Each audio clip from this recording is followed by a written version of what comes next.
Painted application ધોરણ 6 થી 12ના વિદ્યાર્થીઓ માટે અપડેટ થઈ ચૂકી છે. આ એપ્લિકેશનમાં શું છે? બધા જ વિષયના વિડીયોઝ છે. ગુજરાતની બેસ્ટ ફેકલ્ટી દ્વારા લાઈવ લેક્ચર્સ છે. આઈએમપી પ્રશ્ન છે, ટેસ્ટ સિરીઝ છે અને ગુજરાતના તમામ વિદ્યાર્થીઓ સાથે તમે તમારી કમ્પેરિઝન કરી શકો છો.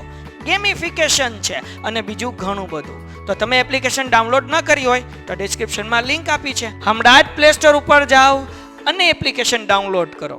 ઘરે બેઠીને સરસ મજાનું ગુજરાતની જોરદાર ફેકલ્ટી સાથે ભણો, સારા માર્ક્સે પાસ થાઓ. વચમાં અવાજ ન આવવો જોઈએ.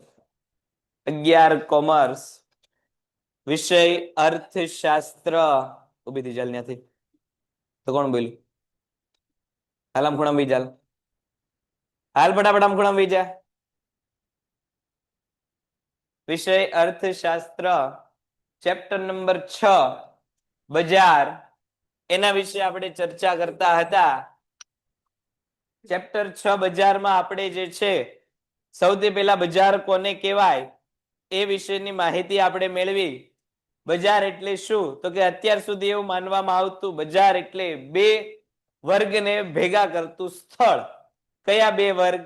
તો કે ખરીદનાર અને વેચનાર. પણ જેમ જેમ ટેકનોલોજીનો વિકાસ થયો તેમ તેમ આ સ્થળ શું બની ગયું? તો કે માધ્યમ બની ગયું. શેનું માધ્યમ બની ગયું? તો કે બે પક્ષકારો. કયા બે પક્ષકારો? ખરીદનાર અને વેચનારને ભેગું કરતું માધ્યમ બની ગયું. લક્ષણોની આપણે ચર્ચા કરી કે કોને આપણે બજાર એવું કહીશું? તો કે ફરજિયાત બે પક્ષકાર તો હોવા જ જોઈએ, ખરીદનાર અને વેચનાર, એને જ આપણે બજાર કહીશું. બીજું, ખરીદનાર અને વેચનાર ભેગા શું કામ થશે? તો કે વેપારના ઉદ્દેશ્યથી. શેના વેપારના ઉદ્દેશ્યથી? તો કે વસ્તુ કે સેવાના જે છે વેપારના ઉદ્દેશથી ભેગા થશે. પછી આપણે એ વાત કરી હતી સંપર્કની. બે રીતે સંપર્ક થાય. અત્યાર સુધી તમારે કોઈ વસ્તુ કે સેવા ખરીદવી કે વેચવી હોય તો ફરજિયાત એક જગ્યાએથી બીજી જગ્યાએ જવું પડતું હતું, પણ હવે ટેકનોલોજીના વિકાસના કારણે આવું એક જગ્યાએથી બીજી જગ્યાએ ફરજિયાત જવું જરૂરી નથી. બે રીતના સંપર્ક તમે કરી શકો. પેલું ટેલિશોપિંગ. ટેલિશોપિંગ એટલે શું? તો કે તમે ફોન કરો અને ઓર્ડર આપો, એને ટેલિશોપિંગ કહો. અને બીજું ઓનલાઈન શોપિંગ. વેબસાઇટ કે એપ્લિકેશનની મદદથી તમે જે છે ખરીદી કરો છો ઇન્ટરનેટનો ઉપયોગ કરીને, એને ઓનલાઈન શોપિંગ કહેવાય. પછી કિંમતની વાત આપણે કરી હતી. બજારમાં કિંમતનું નિર્ધારણ કોણ કરે? વેપારી કરે, ગ્રાહક કરે? બજારમાં કિંમતનું નિર્ધારણ વેપારી કરે કે ગ્રાહક કરે? કોણ કરે? વેપારી કે ગ્રાહક? તો માંગ અને પુરવઠો બજારમાં જે છે કિંમતનું નિર્ધારણ કરતા હોય છે. એવું આપણે જે છે છેલ્લે ચર્ચા કરી હતી. ન વેપારી કરે ન ગ્રાહક કરે. કોણ કરે? તો કે માંગ અને પુરવઠો. પછી આપણે જે છે એ બજારની સ્થિતિ અંગેની જાણકારી વિશેની વાત આપણે કરી હતી કે બજારમાં સ્થિતિ અંગેની જાણકારી એટલે શું? તો કે વેચનાર ને ખરીદનાર અને ખરીદનાર ને વેચનાર અંગે બધી જ બાબતો કેવી હોય? તો કે યોગ્ય ખ્યાલ હોય છે. પછી આપણે જે છે બજારના વર્ગીકરણની વાત કરી હતી. આમ તો ઘણા બધા પ્રકારના વર્ગીકરણ છે, પણ આપણે જે છે મુખ્ય 3 પ્રકારના વર્ગીકરણની ચર્ચા આપણે અહીંયા કરી હતી. કયા કયા 3 વર્ગીકરણ? કયા કયા 3 વર્ગીકરણ? તો કે સૌથી પહેલું સ્થાન આધારિત વર્ગીકરણ. એમાં આપણે જોયું હતું કે ટોટલ 4 પ્રકારના વર્ગીકરણો છે. સૌથી પહેલું કયું? તો કે સ્થાનિક બજાર. જે વસ્તુ જ્યાં બનતી હોય ત્યાં ત્યાં વેચાઈ જાય એને આપણે સ્થાનિક બજાર કહીએ છીએ. બીજું પ્રાદેશિક બજાર. સ્થાનથી આગળ જઈને એક પ્રદેશ કે રાજ્ય પૂરતા મર્યાદિત હોય એને આપણે કયું બજાર કહીએ છીએ? પ્રાદેશિક બજાર. એક દેશની સરહદમાં જે વેપાર થતો હોય એને આપણે રાષ્ટ્રીય બજાર કહીએ છીએ. જ્યારે એક દેશની સરહદોથી બહાર બીજી દેશની સરહદોમાં જે વેપાર થાય એને આપણે જે છે કયો વેપાર કહીએ છીએ? તો એને આપણે જે છે આંતરરાષ્ટ્રીય વેપાર કહીએ છીએ. સાંભળતો અવાજ કટ થાય મને કહેજો.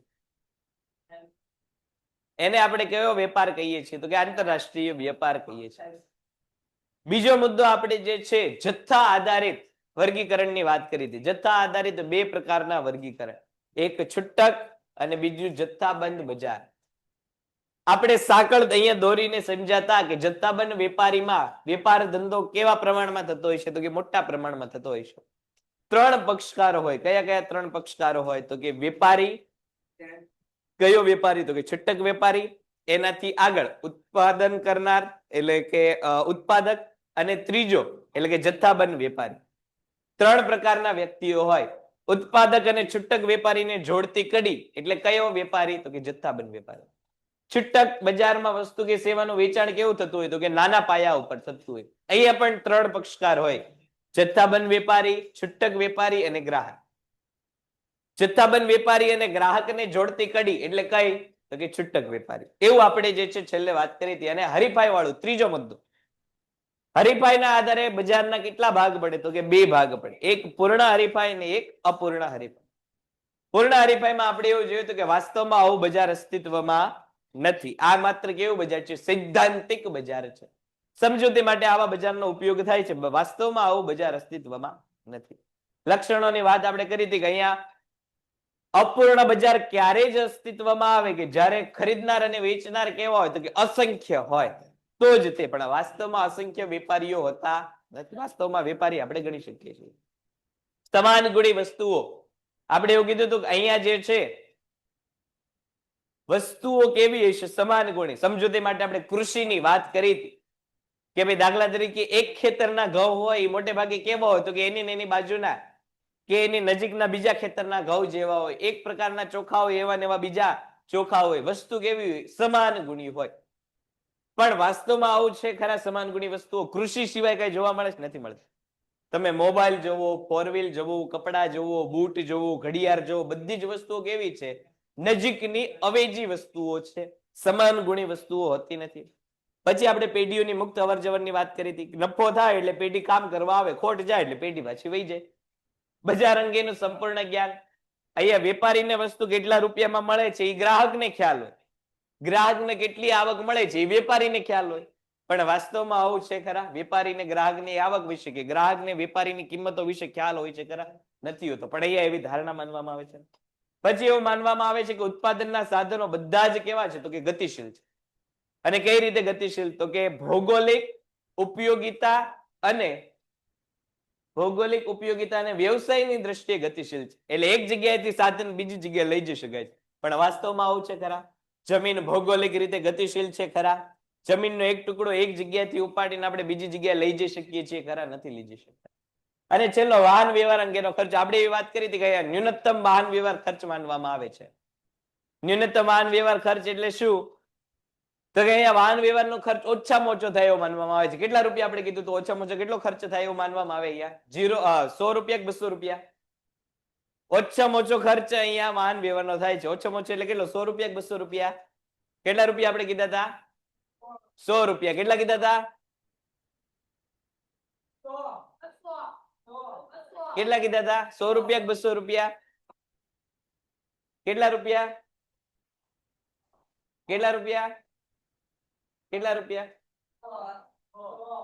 તો અહીંયા 0 રૂપિયા વાહન વ્યવહાર ખર્ચ માનવામાં આવે છે. ના 100 રૂપિયા માનવામાં આવે છે, ના 200 રૂપિયા. અહીંયા એવું માનવામાં આવે છે, એવી ધારણા કરવામાં આવે છે કે વાહન વ્યવહાર ખર્ચ થતો જ નથી. એટલે ના 100 રૂપિયા ના 200 રૂપિયા. તો તારે એમ કેવાય ને બેમાં દેખીએ નહીં. એમ આને કીધું ને આગળ વાળા, એમ તારે કીધું બેમાં દેખીએ. હું તો બધું કહું. કપાય છે અવાજ? ચાલો ભાઈ, અવાજ તો બરોબર આવે છે. ક્યારનો હું જોઉં છું, એટલે કઈ પ્રશ્ન અવાજનો નથી. એટલે જે લોકોને કદાચ અવાજના પ્રશ્ન હોય એ લોકોનું નેટમાં કઈક પ્રશ્ન હશે. આપણા તરફથી જે છે એ અવાજ પ્રોપર આવે છે, એટલે કઈ ચિંતાની વાત નથી. પછી આપણે જે છે ઈજારાની વાત કરી હતી. ઈજારો એટલે શું? એક વેચનાર અને અસંખ્ય ખરીદનાર. સમજૂતી માટે આપણે ભારતીય રેલની વાત કરી હતી. ભારતીય રેલ શું છે? ઈજારો ધરાવે છે. કારણ કે રેલવેની સુવિધા એકમાત્ર કોણ આપે છે? તો કે ભારત સરકાર આપે છે. બીજી રેલવે માટેની કોઈ કંપની નથી. એમસીક્યુમાં તમને પૂછાય કે ઈજારા માટેનો શબ્દ મોનોપોલી કઈ ભાષાના શબ્દ ઉપરથી ઉતરી આવ્યો છે? ગ્રીક ભાષાના શબ્દ ઉપરથી ઉતરી આવેલો છે. ગ્રીક ભાષાના બે શબ્દ કયા કયા? મોનોઝ અને પોલિયન. મોનોઝ એટલે કે એક, પોલિયન એટલે કે વેપાર. મોનોઝ પોલિયન એટલે કે એક વેપારીનું બજાર, એટલે મોનોપોલી. મોનોઝ અને પોલિયન ઉપરથી મોનોપોલી આવેલું. એક વેપારીનું બજાર એટલે કયું બજાર? ઈજારા વાળું બજાર, કે જ્યાં ખરીદનાર અને વેચનાર કેવા હશે તો કે એક જ છે. એની જ એનું પહેલું લક્ષણ છે.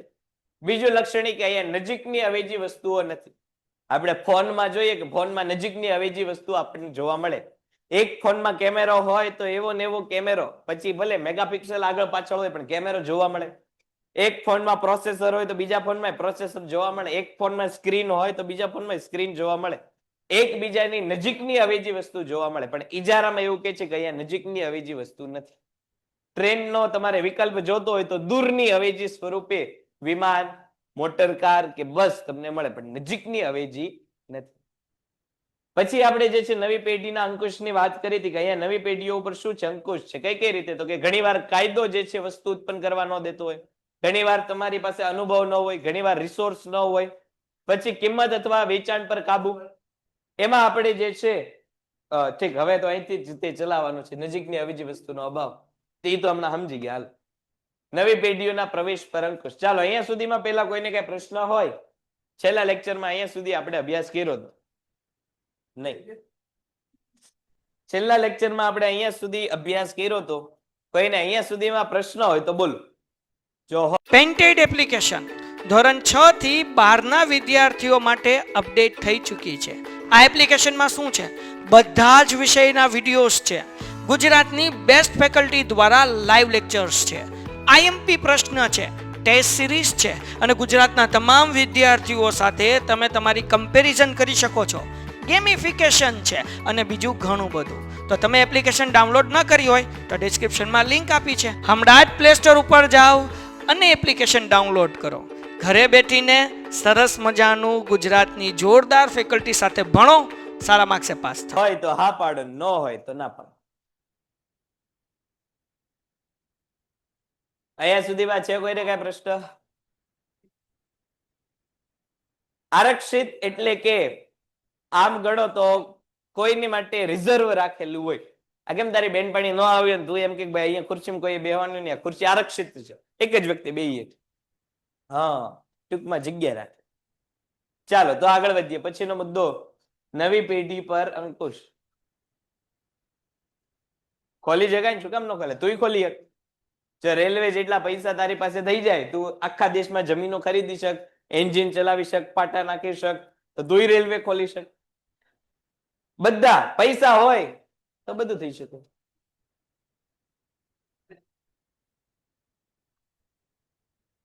પછીનો મુદ્દો, નવી પેઢી પર અંકુશ.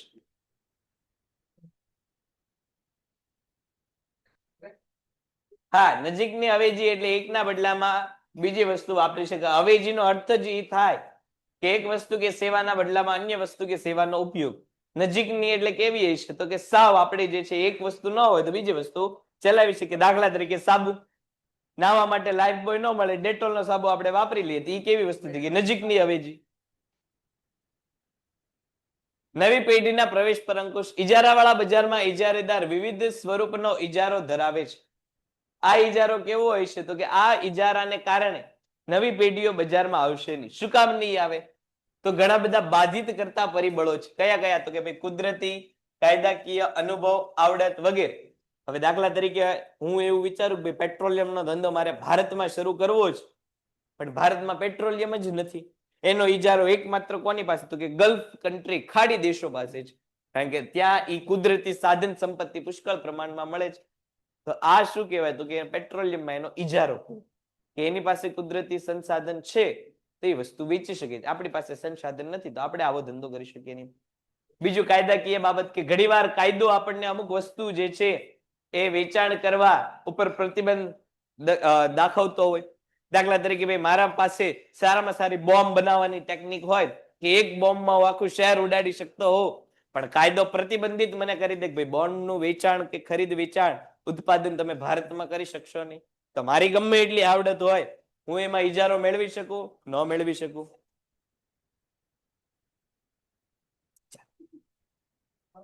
પણ એ ખાલી ભારત સરકાર જ વેચી શકેલું છે, આપણે ન વેચી. શું એનથી શહેર નથી ઉડતા ને, એટલે એનથી ધૂળ ઉડે.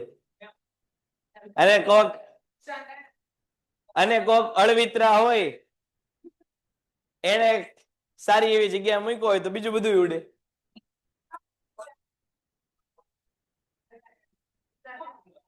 કોને નુકસાન? કાંઈ નુકસાન ન થાય.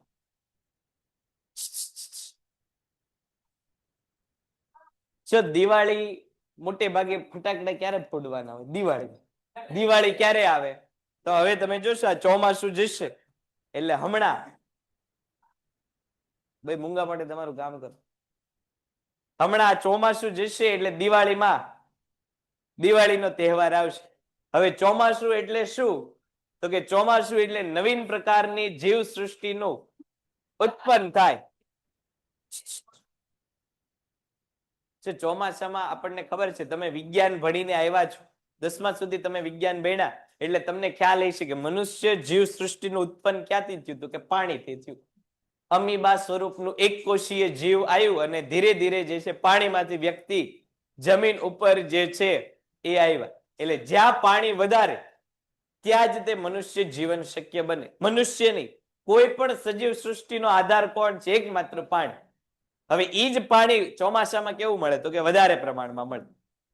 હવે જેટલું પાણી વધારે એટલા બેક્ટેરિયા, જંતુઓ, મચ્છર, આ બધું કેવું થાય? વધારે થાય. તમે જો અત્યારે રોગચાળાની પરિસ્થિતિ કેવી હોય? વધારે. શું કામ? તો કે વાયરસ, બેક્ટેરિયા, મચ્છર એ બધું અત્યારે વધારે. આ બધાને મારવા માટે શું કરવું પડે? મોટા પાયા ઉપર ધુમાડો કરવો પડે. તો બેક્ટેરિયા, વાયરસ, મચ્છર બધા મરી જાય. અને એ જ મોટા પાયા ઉપર ધુમાડું કરવાનું કામ કોણ કરે? તો કે ફટાકડા. એટલે પર્યાવરણ માટે તો ફટાકડા શું છે? સારા છે. બીજી વાત કઈ રીતે ફટાકડા પર્યાવરણ માટે સારા? તો કે આપણને ખબર છે વનસ્પતિનો ખોરાક શું છે? તો કે કાર્બન ડાયોક્સાઇડ. અને ફટાકડામાંથી નીકળે કયો વાયુ? તો કે કાર્બન ડાયોક્સાઇડ. એટલે વનસ્પતિ માટે શું સારું? તો કે એ જ તે જેટલું કાર્બન ડાયોક્સાઇડ વનસ્પતિ વધારે લેશે એટલું ઓક્સિજન કેવું છોડી શકશે? વધારે. એટલે પર્યાવરણ અને આપણે બંને માટે ફટાકડા કેવા? તો કે જરૂર. એક, મચ્છર, જીવજંતુ, બેક્ટેરિયા એને મારવા. બીજું, પર્યાવરણનું રક્ષણ સ્વરૂપી. એટલે કે ભાઈ ઝાડવા છે, છોડ છે, એને કાર્બન ડાયોક્સાઇડ આપવા. એટલે બહુ સારા, પણ લિમિટમાં ફોડવા.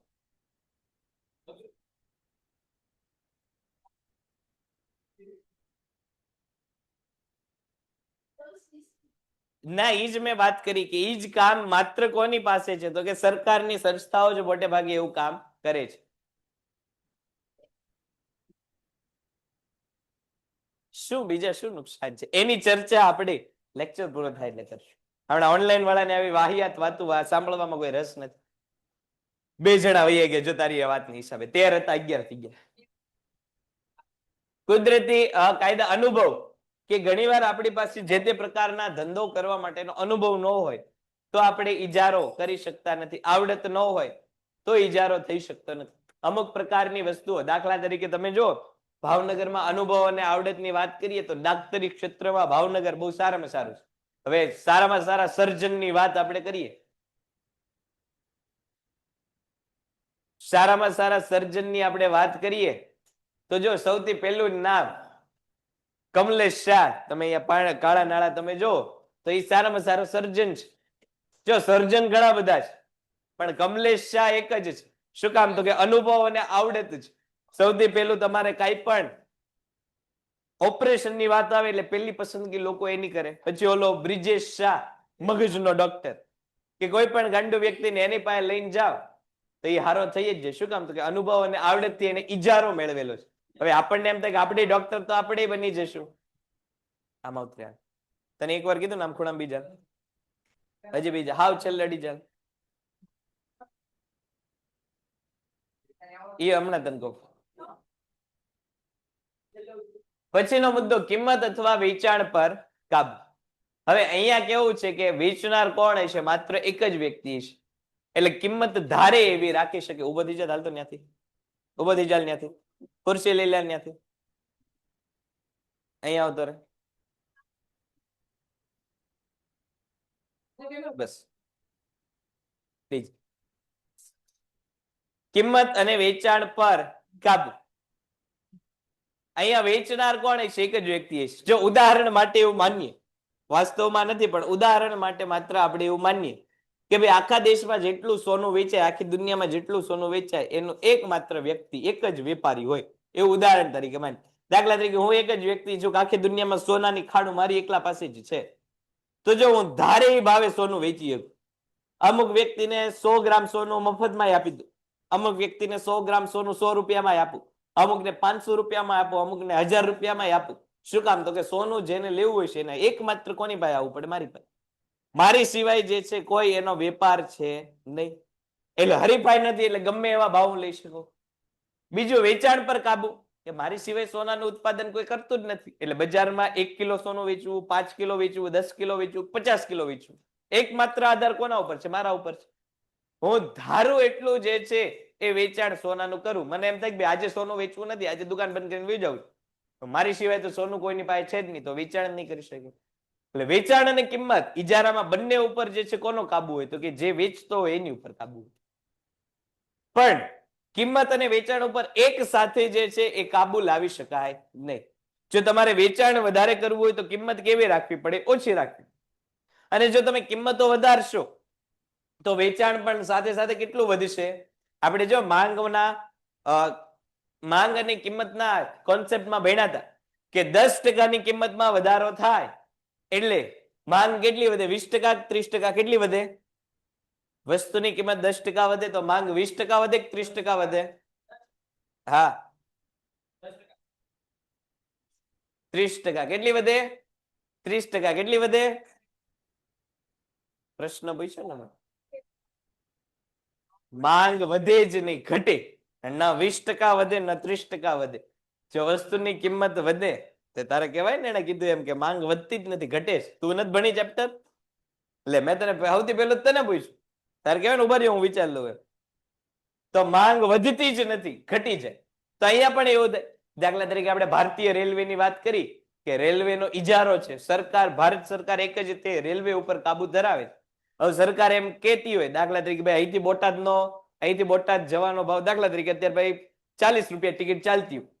હવે સરકાર એવું વિચારે કે ભાઈ 40 રૂપિયાને બદલે મારે અહીંથી બોટાદના 100 રૂપિયા ટિકિટનો ભાવ કરી નાખવો, તો શું આનાથી રેલવેને કઈ ફાયદો કે નુકસાન જશે? તો કે જઈશે. જે 100 રૂપિયા ટિકિટ કરશે તો લોકો શું કરશે? તો કે બોટાદ જવા માટેના અન્ય વિકલ્પો શોધશે, અન્ય વિકલ્પોથી બોટાદ જવાનો પ્રયત્ન કરશે. શું કામ? તો કે કિંમત વધી એટલે વસ્તુની માંગ કેવી થઈ ગઈ? તો કે ઘટી ગઈ. એટલે જો એવું તમે વિચારતા હો કે વસ્તુ કિંમત વધારીને તમે જે છે વધુ નફો મેળવી શકશો, તો એવું તમે નહીં કરો. તો લોકો તમારી વસ્તુઓ કેવી કરી નાખશે? ખરીદવાનું ઓછું કરી નાખશે. બીજી કોઈ વસ્તુ નથી એટલે વસ્તુ વાપરવાનું બંધ કરી દેશે.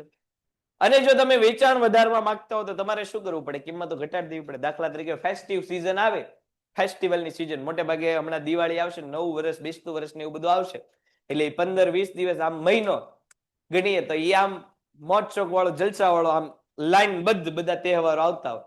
તો એમાં તમે જો, એમાં તમે જે છે એસટી વાળા અને રેલવે વાળા ભાવ અમુક જગ્યાના કેવા કરી નાખે? ઘટાડે. કારણ કે બધાને ખબર હોય કે અહીંયા મોટે ભાગે ટ્રાફિક થશે, બધા બાર ગામથી લોકો એકબીજાના ઘરે જતા હોય, અમુક ભણતા હોય, નોકરી કરતા એવા લોકો પાછા પોતાના ઘરે જતા હોય. એવી પરિસ્થિતિમાં વેચાણ વધારવા માટે શું કરવું પડે? તો કે ટિકિટો ઘટાડી દેવી પડે. તેનાથી થાય શું? તો કે ઓછી કિંમતે વેચાણ કેવું થાય? વધુ થાય. પરિણામે નફામાં શું થઈ જાય? વધારો. પછીનો મુદ્દો અસામાન્ય નફો. જો અહીંયા નફો મળે છે, કેવો મળે? અસામાન્ય નફો. અસામાન્ય નફો એટલે શું? તો કે કોઈને ન મળતો હોય એવો નફો તમને મળે, એને અસામાન્ય નફો કહેવાય. અને એ કેટલા રૂપિયા હોય? 10 રૂપિયા, 20 રૂપિયા, 50 રૂપિયા. અસામાન્ય નફાને આપણે કેટલા ટકામાં માની શકીએ? 50% નફો મળે તો એ અસામાન્ય કહેવાય, કે 100% બીજા કરતા વધુ નફો મળે એને અસામાન્ય નફો કહેવાય? કેટલા રૂપિયામાં કહેવાય? હા, કેટલા? 100%, 50%? બીજા કરતા તમને વધુ નફો મળવા માંડે એટલે એ નફો કેવો? અસામાન્ય નફો કહેવાય. હવે અહીંયા તમને બીજા કરતા કેટલો નફો વધારે મળવો જોઈએ? અહીંયા તમને બીજા કરતા નફો કેટલો વધારે મળવો જોઈએ? 30% નફો વધારે મળવો જોઈએ કે 50% નફો વધારે મળવો જોઈએ? ટકાવારીમાં પૂછો છે. હા, અમુકમાં 30% 50%. અહીંયા તમને કેટલો વધારે નફો મળે બીજા કરતા, તો એને તમે અસામાન્ય નફો કહી શકો. 1% નફો, 5%. અહીંયા તમને બીજા કરતા વધુ નફો મળી જ ન શકે. શું કામ? તો કે અહીંયા બીજા વેપારી જ હોતા નથી. ઈજારામાં એકમાત્ર તમે જ વેપારી છો. આ ઈજારાના જ આપણે વસ્તુઓ ભણીએ છીએ. ઈજારા વાળા બજારમાં ઉત્પાદક કે વેચનાર એક જ હોય છે. મેં અસામાન્ય નફાની વાત કરતો, તમે સરખું સાંભળો. એટલે અહીંયા બીજા વેપારી જ નથી હોતા. જેટલો નફો મળશે એકમાત્ર તમને જ મળશે. એટલે કેવો નફો રહેશે? અસામાન્ય નફો રહેશે. હમણાં મેં તમને વાત કરી કે ભાઈ સોનાનો હું એકમાત્ર વેપારી હોઉં તો સોનામાંથી જેટલો નફો મળે એ મને એકને જ મળવાનો. આ નફામાં કોઈ ભાગીદાર બનશે ખરા? કોઈ નહીં બને. શું કામ? તો કે બીજો વેપારી જ નથી. એટલે નફો વર્ષો સુધી કોને મળશે? મને એકને જ મળશે. એ પણ કેવો મળશે? અસામાન્ય પ્રકાર. જેટલો નફો હોય છે બધો જ નફો કોણ લેતું જશે? તો હું એક જ લેતો જઈશ. આ અસામાન્ય નફો કહેવાય. પછીનો મુદ્દો કિંમત ભેદભાવ. કિંમત ભેદભાવ એટલે શું? તો કે એક કસ્ટમરને જે ભાવે તમે વસ્તુ આપો એના કરતા બીજા કસ્ટમરને કેવી વસ્તુ આપો? તો કે અલગ ભાવે વસ્તુ આપો. એને કિંમત ભેદભાવ કહેવાય. હવે આવું થાય શું કામ? તો કે અહીંયા કોમ્પિટિશન નથી એટલે તમારો જે છે હરીફાઈ કોઈ વેપારી કરતો હશે નહીં. એટલે તમે કિંમત વધારો કે કિંમત ઘટાડો, જો વસ્તુ લેવી હોય તો એકમાત્ર તમારી પાસે આવવી પડે. હમણાં મેં વાત કરી કે ભાઈ મારી સિવાય સોનું કોઈ વેચતું ન હોય તો હું 1000 રૂપિયા ગ્રામ સોનું વેચું, 5000 રૂપિયા ગ્રામ સોનું વેચું. સોનાની જરૂર પડે તો માત્ર મારી પાસે આવવું પડે, આવવું પડે ને આવવું પડે. હવે લાંબી મુસાફરીમાં એકમાત્ર ઈજારો કોનો છે? તો કે ભાઈ લાંબી મુસાફરીમાં એકમાત્ર ઈજારો રેલવેનો છે. હવે રેલવે પોતાની ટિકિટોમાં ગમે એટલો વધારો કરે, જો લાંબી મુસાફરી કરવી હોય તો એકમાત્ર કોનામાં જવું પડે? રેલવે સિવાય વિકલ્પ છે ખરા? તો કે ભાઈ પ્લેન નો વિકલ્પ છે, તો એનથી મોંઘું પડે. તો મોટે ભાગે આપણે રેલવે નું ગમે એટલી કિંમતો વધારે કે ગમે એટલી અલગ અલગ કિંમતો લે એમાં ભાવ આપણે જે છે ચૂકવવો પડે તો આપણે રેલવેને એમ ન કહી શકીએ કે ભાઈ અલગ અલગ ભાવ. શું કામ? દાખલા તરીકે ભાઈ ભાવનગર થી અમદાવાદનો જેટલો ભાવ હોય એની કરતા ભાવનગર થી શિહોરનો ભાવ કેવો હોય? અલગ. અહીંયા તમને જો ડોક્ટરનું ઉદાહરણ આપેલું કે ડોક્ટર મોટે ભાગે આવો કિંમત ભેદભાવ જે છે એ કરતા હોય છે. હવે તમે જો દરેક પેશન્ટ પાસેથી એક સરખા પૈસા ડોક્ટર ન લે. એના આર્થિક પરિસ્થિતિ અને રોગોના આધારે અલગ અલગ પેશન્ટ પાસેથી પૈસા ડોક્ટર કેવા લેતા હોય? અલગ અલગ લેતા. હવે જે પેશન્ટ શરદી ઉધરસની સમસ્યા લઈને આવ્યો હોય એની પાસેથી જેટલા પૈસા ડોક્ટર લેતો હોય, શું એટલા ને એટલા પૈસા જે છે ઓપરેશન વાળા વ્યક્તિ પાસેથી લેતો હોય છે? નહીં, અલગ અલગ છે. કોઈ એનથી વધુ ગંભીર બીમારી સાથે વ્યક્તિ આવ્યો હોય તો એની પાસેથી શું એટલા જ પૈસા લેવામાં આવશે જેટલા પૈસા ઓપરેશન વાળાને લીધા? નહીં, એમાં અલગ અલગ છે. એટલે સેવા તો જો બધાને એક સરખી ડોક્ટરની જ સેવા આપે છે, પણ બધી જ સેવાના ભાવ કેવા હશે? તો કે વ્યક્તિ પ્રમાણે અલગ અલગ હશે. આવા ભાવ તમે અલગ અલગ લઈ શકો છો. શું કામ? તો કે તમારો ઈજારો હોય તો. એ તમને કોઈ પૂછવા વાળું નથી કે ભાઈ એક વ્યક્તિને વધારે તમે ભાવ લીધા ને બીજા વ્યક્તિને ઓછા ભાવ લીધા.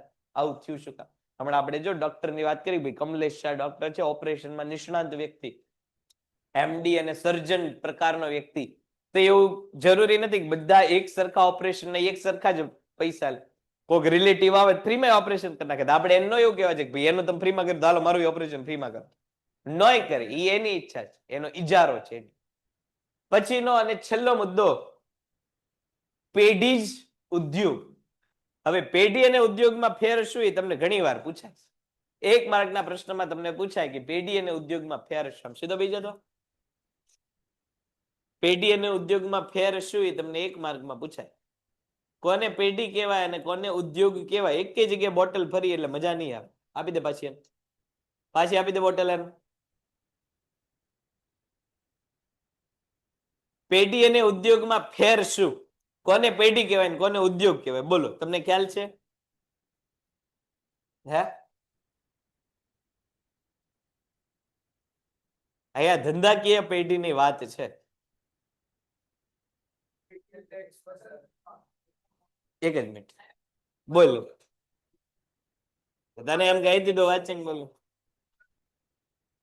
પેઢી એટલે શું? તો કે એક વ્યક્તિ હોય કે એક સંસ્થા હોય એ પેઢી કહેવાય. અને ઘણી બધી પેઢીઓનો સમૂહ એને આપણે શું કહીએ છીએ? ઉદ્યોગ કહીએ છીએ. દાખલા તરીકે રિલાયન્સ જે છે એ પેઢી છે. નાયરા જે છે એ પેઢી છે. હિન્દુસ્તાન પેટ્રોલિયમ જે છે એ પેઢી છે. ઇન્ડિયન ઓઇલ જે છે એ પેઢી છે. પણ આ બધા ભેગા થાય તો પેટ્રોલિયમ ઉદ્યોગ બનાવતા હોય. આ બધા જ તે સ્વતંત્ર રીતે શું છે તો કે પેઢી છે, પણ બધા જ ભેગા થાય તો ભેગા થઈને શું બનાવે? પેટ્રોલિયમ ઉદ્યોગ. પેઢી એટલે કે સ્વતંત્ર અસ્તિત્વ ધરાવતી સંસ્થા, ત્યારે ઉદ્યોગ એટલે શું તો કે પેઢીઓનો સમૂહ. જો અહીંયા તમને વ્યાખ્યા આપેલી છે. પેઢી એટલે ઉત્પાદન કરતું એક સ્વતંત્ર એકમ. હવે જો પેઢીમાં તમે એવું કહી શકો કે નાયરા વાળા જે જ્યાંથી પેટ્રોલિયમ બનાવતા હોય કે મંગાવતા હોય ત્યાંથી જ તે રિલાયન્સ વાળા જે છે એ પેટ્રોલિયમ મંગાવતા હોય પણ ખરા ને ન પણ. લાવ લાવ બધી જ પેઢીઓ પોતાનું ઉત્પાદન કેવું કરતી હોય? સ્વતંત્ર. બધાને કાચો માલ કેવો મળતો હોય તો કે અલગ અલગ જગ્યાથી. તો સ્વતંત્ર એકમ ઈ પેઢી છે, અને પેઢીઓનો સમૂહ એટલે શું તો કે ઉદ્યોગ. આ તમને એક માર્ક પ્રશ્ન પૂછે, એટલે એક માર્ક માટે આ પ્રશ્ન કેવો ગણાય? આઈએમપી ગણાય. પેઢી અને ઉદ્યોગ વચ્ચે તફાવત છે. પરંતુ ઇજારાવાળા બજારમાં ઉત્પાદક કે વેચનાર કેવા હોય તો કે એક જ વ્યક્તિ હોય. એટલે અહીંયા પેઢી અને ઉદ્યોગ બંને કેવાય છે? લગ ઘડિયાળ મસ્ત દેખાડતો. લાવ ફટાફટ ફટાફટ લાવ. ખોટો તને હાથ સહિત જમા કરાવી દેવો પડશે.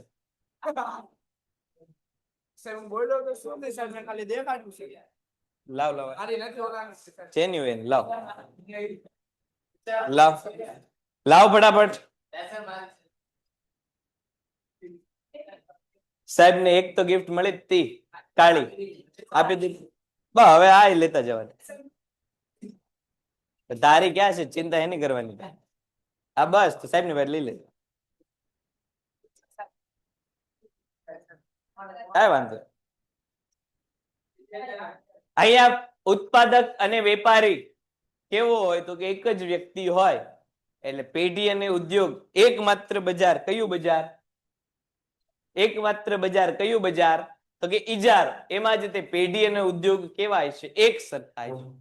એક માર્કનો પ્રશ્ન પૂછાય કે કયા બજારમાં પેઢી એ જ ઉદ્યોગ ગણાય છે? એક માર્કના પ્રશ્નમાં માર્કમાં પ્રશ્ન પૂછાય કે કયા બજારમાં પેઢી એ જ ઉદ્યોગ ગણાય છે? કયા બજારમાં? ઇજારા વાળા બજારમાં પેઢી જ શું ગણાય છે? ઉદ્યોગ. શું કામ તો કે અહીંયા ઉત્પાદક અને વેચનાર બંને કેવા હશે તો કે એક સરખા જ હશે, માટે પેઢીને જ ઉદ્યોગ માનવામાં આવતો હોય છે. પછી ઇજારા યુક્ત હરીફાઈ. ચાલો અહીંયા સુધીમાં કોઈને કઈ પ્રશ્ન હોય તો બોલ.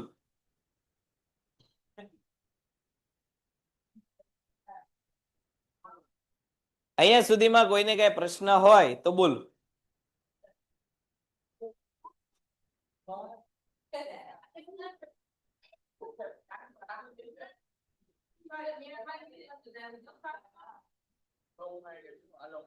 હાલ તો આપ બીજા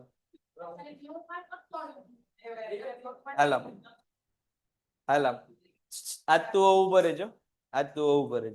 બરોબર? તું બેઠો રહેજો. તમે બે ઉભા રહેજો આજે. હા સર, પેઢી એટલે શું તો કે ઉત્પાદનનું સ્વતંત્ર એકમ. એને આપણે પેઢી એવું કહીએ છીએ. આપણે હમણાં વાત કરી કે રિલાયન્સ પેઢી છે. દાખલા તરીકે ટેલિકોમ ઉદ્યોગની વાત કરીએ. પેટ્રોલિયમ થી અલગ ટેલિકોમ ઉદ્યોગ. તો ટેલિકોમ ઉદ્યોગમાં કોણ આવે તો કે જીઓ. જીઓ એ શું છે તો કે પેઢી છે, કારણ કે એ ઉત્પાદનનું કેવું અંગ છે? સ્વતંત્ર છે. જીઓ ધારે એ રિચાર્જના ભાવ બજારમાં મૂકી શકે, એ ભાવે ધારે એટલું જીબી નેટ આપી શકે, ધારે એવી સુવિધા આપી શકે. એને કોઈ બીજી પેઢીઓ પર આધાર રાખવાનો છે તો કે સ્વતંત્ર રીતે નિર્ણય લઈ શકે. જીઓ એ શું છે તો કે પેઢી છે. વોડાફોન આઈડિયા એટલે કે વીઆઈ પેઢી છે. એરટેલ પેઢી છે. બીએસએનએલ પેઢી છે. બધા જ કેવા છે? સ્વતંત્ર છે. હવે એરટેલ વાળા જે સ્કીમ આપતો હોય એની સ્કીમ કોણ આપશે તો કે જીઓ વાળા આપશે એવું જરૂરી છે તો કે નથી. બધાની સ્કીમ કેવી હશે? અલગ અલગ હશે. બીએસએનએલ જેટલા રૂપિયાનું રિચાર્જ આપતો એટલા ને એટલા રૂપિયાનું શું રિચાર્જ એરટેલ વાળા આપતા હશે? નહીં, બધા અલગ અલગ છે. સ્વતંત્ર છે. પોતપોતાની રીતે ભાવ નક્કી કરશે, પોતપોતાની રીતે સેવા આપશે. તો એ બધા સ્વતંત્ર. એટલે એક સ્વતંત્ર પરિબળ, એક સ્વતંત્ર સંસ્થા, એને આપણે શું કહીશું તો કે પેઢી. ને આ પેઢીઓનો સમૂહ એને આપણે શું કહીશું? ઉદ્યોગ કહીશું. હવે ખ્યાલ આવ્યો?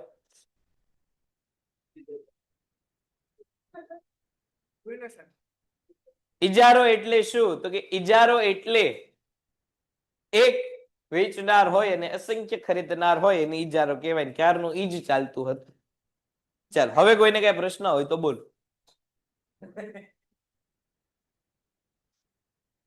તો છેલ્લું શું પછીનો મુદ્દો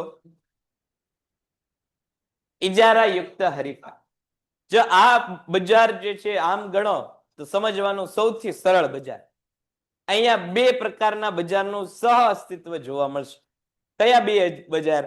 તો કે એક પૂર્ણ હરીફાઈ અને બીજું ઈજારો. આ બંનેના ગુણો ભેગા કરી દો એટલે તમને કયું બજાર મળે? ઈજારા યુક્ત હરીફાઈ. ઈજારા યુક્ત હરીફાઈ વાળું બજાર જે છે તમને શેના દાંત આવે છે? હાલ તો બાર ઉભો થઈ જા. ઉભો થઈ જા, બાર વયો જા. હાલ બાર વયો જા ફટાફટ. આમ હાલ ઉભો થા. બાર વયો જા. આમ હાલ ફટાફટ બહાર નીકળ. ક્યારનો પણ મંડાઈ પડ્યો. હાલ જાઉં છું કોઈ નારવાર તો જ વચમાં હું બોલજો. એ હું ટેવ પડી ગઈ અહીંયા હું બોલવાનું શરૂ કરું નારવાર મંડાઈ પડ્યા. બાર જ ઉપડજો. આ તમારા લોકોની હિસાબ મારે હું આ ઓનલાઈન વાળાને બધું આમ ઘડી ઘડી 2 મિનિટે સમજાવવા બેહવાના. અંદર અંદર મંડાય જ પેડા છે ક્યારના. હમણાં એમ થાય કે ભાઈ મૂંગા બેહી જશે. આમ નામ ગાડી મૂકી છે આવું કોઈ વચમાં બોલ્યું તો. એ હું ટેવ પડી ગઈ કેતા નથી એટલે આપણને એમ થાય છોકરાઓ છે નથી કેવું હમણાં સમજી જશે હમણાં સમજી જશે ત્યાં માથે ચડ્યા છે. એકેયનો વચમાં અવાજ ન આવવો જોઈએ. પછી કોઈ પણ હશે બધાને બહાર કાઢી મૂકશું. જોઈશ નહીં સામે કોણ છે. ઈજારા યુક્ત હરીફાઈ આપણે એ વાત કરતા હતા કે બે પ્રકારના બજાર ભેગા અહીંયા કરીએ એટલે ઈજારા યુક્ત હરીફાઈ વાળું બજાર આપણને જોવા મળે. કયા બે બજાર? તો કે એક પૂર્ણ હરીફાઈ વત્તા ઈજારો. આ બે ભેગા કરો એટલે આપણને ઈજારા યુક્ત હરીફાઈ, મોનોપોલિસ્ટિક કોમ્પિટિશન. મોનોપોલી ક્યાંથી લીધું? તો કે ઈજારામાંથી. અને કોમ્પિટિશન ક્યાંથી લીધું? પૂર્ણ હરીફાઈમાંથી લીધું. બે ભેગા થાય એટલે કયું બજાર? ઈજારા યુક્ત હરીફાઈ વાળું બજાર. હવે જો અહીંયા જે લક્ષણો આપણે જોઈશું એ લક્ષણો પણ તમને બંનેમાં જોવા મળે એવા છે. હવે જો સૌથી પહેલું લક્ષણની વાત કરીએ, ઈજારામાં શું લક્ષણ હતું? તો કે એક વેચનાર અને અસંખ્ય ખરીદનાર. પૂર્ણ હરીફાઈમાં શું લક્ષણ હતું? તો કે અસંખ્ય વેચનાર અને અસંખ્ય ખરીદનાર. બે ભેગા કરી દઈએ એટલે આનું લક્ષણ બની જશે. ઈજારામાં એક વેચનાર હતો, પૂર્ણ હરીફાઈમાં અસંખ્ય વેચનાર હતા. બંને ભેગા કરીએ એટલે અસંખ્ય નહીં એવા અને એક નહીં એવા. એટલે કે મોટી સંખ્યામાં વેચનાર અને અસંખ્ય ખરીદનાર. એટલે એનું પહેલું લક્ષણ થયું. બંને અહીંયા તમારે શું કરવાના? તો કે લક્ષણો ભેગા કરતા જવાના એટલે તમને જે બજાર મળશે એ કયું બજાર મળશે? ઈજારા યુક્ત હરીફાઈ વાળું બજાર. બજારમાં વાસ્તવમાં ન તો પૂર્ણ હરીફાઈ હોય કે ન તો પૂર્ણ ઈજારો. ઈજારા વાળા બજારમાં આપણે વાત કરી હતી કે આપણને જે અહીંયા ઈજારો જોવા મળે છે એ કયો ઈજારો જોવા મળે છે? અશુદ્ધ પ્રકારનો ઈજારો. શુદ્ધ ઈજારો વાસ્તવમાં અસ્તિત્વમાં નથી. એવી એક પણ વસ્તુ નથી કે જેની અવેજી વસ્તુ ન હોય. ઈજારો શું કે છે? તો કે ઈજારેદાર વ્યક્તિ જે વસ્તુ વેચે છે આવી વસ્તુનો વાસ્તવમાં જે છે એ કોઈ અવેજી વસ્તુ નથી. આપણે ઉદાહરણ માટે ભારતીય રેલવેને લઈ શકીએ પણ એ કેવો ઈજારો છે? અશુદ્ધ ઈજારો છે. શુદ્ધ ઈજારામાં રેલવે જો તમને એક જગ્યાએથી બીજી જગ્યાએ ન લઈ જતી હોય, બીજું કોઈ ન લઈ જતું હોય, એને શુદ્ધ ઈજારો કહેવાય. પણ વાસ્તવમાં આવો ઈજારો એક જગ્યાએ છે. રેલવે જ્યાં ન જતી હોય ત્યાં બસ, પ્રાઇવેટ વ્હીકલ, 4 વ્હીલ કે પછી જે છે એરોપ્લેન થી તમે લઈ જઈ શકો છો. એટલે નજીકની અવેજી નથી પણ દૂરની અવેજી તો છે. એ કેવો ઈજારો છે? અશુદ્ધ ઈજારો. અને એવા જ ઈજારાની વાત અહીંયા આપણે કરવાની છે. પણ હકીકતમાં બંનેનું સહ અસ્તિત્વ છે. જો આ બજાર જે છે કોનું સહ અસ્તિત્વ છે? એક પૂર્ણ હરીફાઈ અને પૂર્ણ ઈજારા. એટલે કે થોડો ઈજારો અને થોડી હરીફાઈ જે છે અહીંયા જોવા મળતી છે. હવે જો અહીંયા અને આની પછીનું બજાર એટલે કે અલ્પ હસ્તક ઈજારો. બંને બજાર કેવા છે? તો કે એક સરખા પ્રકારના હશે. ઈજારો યુક્ત હરીફાઈ અને અલ્પ હસ્તક ઈજારો. પણ ફેર એટલો કે અહીંયા જેટલી સંખ્યા હશે એના કરતા અલ્પ હસ્તક ઈજારામાં સંખ્યા કેવી હશે? તો કે પ્રમાણમાં થોડી ઓછી હશે. કોની સંખ્યા? વેચનાર. ઈજારામાં ગ્રાહકો કેટલા હોય? ઈજારામાં ગ્રાહકો કેટલા હોય? મર્યાદિત હોય, એક હોય કે કેટલા હોય? તો કયા બજારમાં ગ્રાહકો અસંખ્ય ન હોય? આપણે જે બે બજાર જોઈએ એમાંથી કયામાં ન હોય? પૂર્ણ હરીફાઈમાં કે ઇજારામાં? કયા બજારમાં અસંખ્ય ગ્રાહક ન હોય? પૂર્ણ હરીફાઈમાં ન હોય કે ઇજારામાં ન હોય? ઇજારામાં અસંખ્ય ગ્રાહકો હોતા નથી. શેમાં ન હોય? ઇજારામાં ન હોય. શેમાં ન હોય? બંનેમાં અસંખ્ય ગ્રાહકો હોય. એકે એવું બજાર નથી કે જ્યાં હું ગ્રાહકો બોલ્યો તું ના એમ બંનેમાં જ હોય છે. અહીંયા પણ ગ્રાહકો કેવા હશે? તો કે અહીંયા પણ ખરીદનાર એટલે કે ગ્રાહકો અસંખ્ય જ હશે. અહીંયા પણ ગ્રાહકો કેવા? અસંખ્ય. ઇજારાયુક્ત હરીફાઈની વ્યાખ્યા પ્રોફેસર ચેમ્બરલિનના મતે પૂર્ણ હરીફાઈ અને પૂર્ણ ઇજારો ન હોય પણ બંનેનું શું હોય? સહ અસ્તિત્વ હોય તેવા બજારને શું કહેવાય? પૂર્ણ હરીફાઈ વાળું બજાર. બંનેના કેરેક્ટરિસ્ટિક્સ એટલે કે લક્ષણો ભેગા કરતું બજાર એટલે કયું બજાર? ઇજારાયુક્ત. અહીંયા ઇજારાની જેમ એક વેચનાર નહીં હોય અને પૂર્ણ હરીફાઈની જેમ અસંખ્ય વેચનાર નહીં હોય, પણ કેવા હશે? તો કે પ્રમાણમાં જે છે એ મોટી સંખ્યામાં અહીંયા વેપારીઓ હશે. શ્રીમતી રોબિન્સન આ વ્યાખ્યા જે છે નામ સહિત પૂછાય છે. શ્રીમતી રોબિન્સનના મતે ઇજારાયુક્ત હરીફાઈ એટલે શું? જો પ્રત્યેક પેઢી ઇજારેદાર બનતી હોય અને સાથે સાથે તે હરીફાઈ પણ કરતી હોય તો તેવી બજારની સ્થિતિને અપૂર્ણ હરીફાઈ કહેવામાં આવે. સમજૂતી માટે, માત્ર સમજૂતી માટે આપણે હમણાં જે ટેલિકોમ સેક્ટરની વાત કરી તો એને આપણે જે છે ઇજારાયુક્ત હરીફાઈમાં લઈ શકીએ. ટેલિકોમ સેક્ટર સમજૂતી માટે. વાસ્તવમાં ઇજારાયુક્ત હરીફાઈમાં બહુ મોટી પેઢીઓનું અસ્તિત્વ હોતું નથી. એ હમણાં આગળ વધશું, પણ સમજૂતી માટે આપણે ટેલિકોમ સેક્ટરને લઈ શકીએ. કે સમજૂતી માટે આપણે શું કહીશું? તો કે ઇજારાયુક્ત હરીફાઈ કોનામાં થશે? તો કે જેમાં પોતાનો ઇજારો હોય ને પાછા શું કરતા હોય? હરીફાઈ કરતા. દાખલા તરીકે જીઓ વાળા છે તો જીઓ વાળાનો એક કસ્ટમર બેઝ ઇજારો છે. એરટેલ વાળાનો પોતાની સેવાઓમાં ઇજારો છે. જીઓ નો ઇજારો શું છે? તો કે ભાઈ સસ્તી વસ્તુ આપવાની. એરટેલ નો ઇજારો શું છે? તો કે એઆઈ ડિજિટલાઇઝેશન લાવવાનો.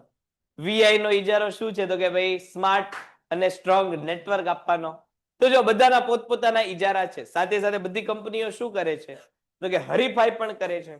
તો એવા બજારને આપણે શું કહીશું? ઇજારાયુક્ત હરીફાઈ વાળું બજાર. પહેલું લક્ષણ, મોટી સંખ્યામાં વેચનાર અને અસંખ્ય ખરીદનાર. જો અહીંયા બેનું સહ અસ્તિત્વ આવ્યું. પૂર્ણ હરીફાઈમાં અસંખ્ય વેચનાર હતા તો અહીંયા અસંખ્ય વેચનાર નથી હોતા. ઇજારામાં એક વેચનાર હતો તો એક વેચનાર પણ અહીંયા નથી હોતું. કેવા વેચનાર હશે? મોટી સંખ્યામાં વેચનાર હશે. અને ગ્રાહક તો એઝ ઇટ ઇઝ કેવા હશે? અસંખ્ય. પૂર્ણ હરીફાઈમાં અસંખ્ય ઉત્પાદકો કે વેચનાર હોય છે. ઇજારામાં એક જ ઉત્પાદક કે વેચનાર હોય છે. જ્યારે અહીંયા કેવા હોય છે? ઘણા બધા ઉત્પાદકો અને વેચનાર હોય છે. એનો અર્થ એમ થાય કે ઇજારાયુક્ત હરીફાઈમાં ઉત્પાદકો અને વેચનાર ખૂબ ઓછા કે ખૂબ વધુ નહીં, પણ કેવા હશે? મોટી સંખ્યા.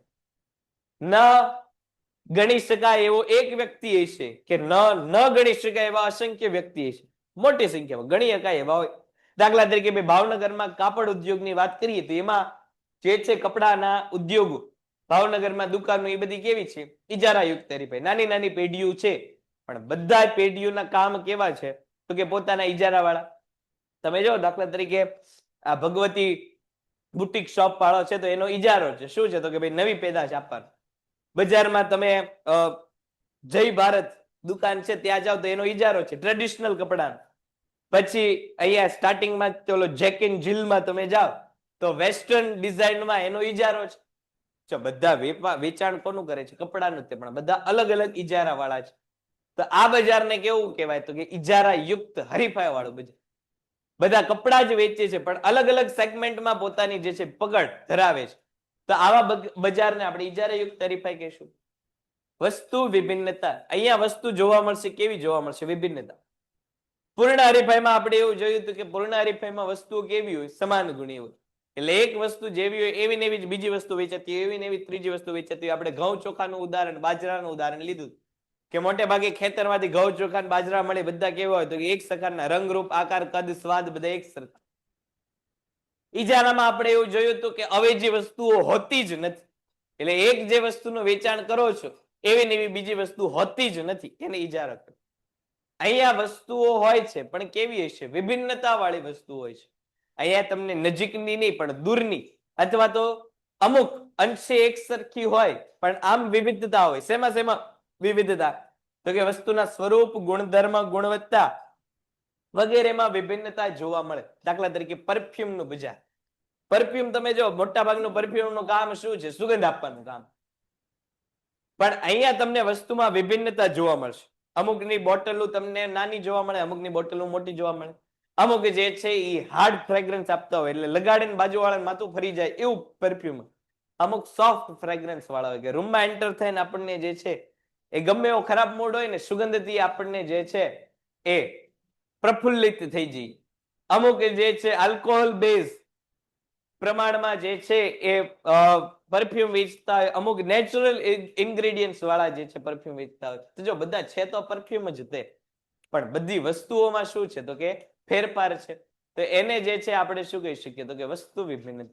અહીંયા બધા જ એક સરખા પ્રકારના પરફ્યુમ વેચે છે. એક બોટલમાં જે પરફ્યુમ આવે છે એની બીજી બોટલમાં, ત્રીજી બોટલમાં બધું એક સરખું પરફ્યુમ આવે છે તો કે નથી આવતું. બધાના ગુણધર્મ, રંગ, રૂપ, આકાર, કદ કેવા છે તો કે અલગ અલગ છે. વિભિન્નતા રૂપ, રંગ, ગંધ, આકાર, સ્વાદ, વજન, ગુણવત્તા વગેરેમાં જોવા મળે છે. પછીનું પેઢીઓની મુક્ત અવર જવર. ત્યાંથી જે છે આપણે નેક્સ્ટ લેક્ચરમાં આગળ વધીશું.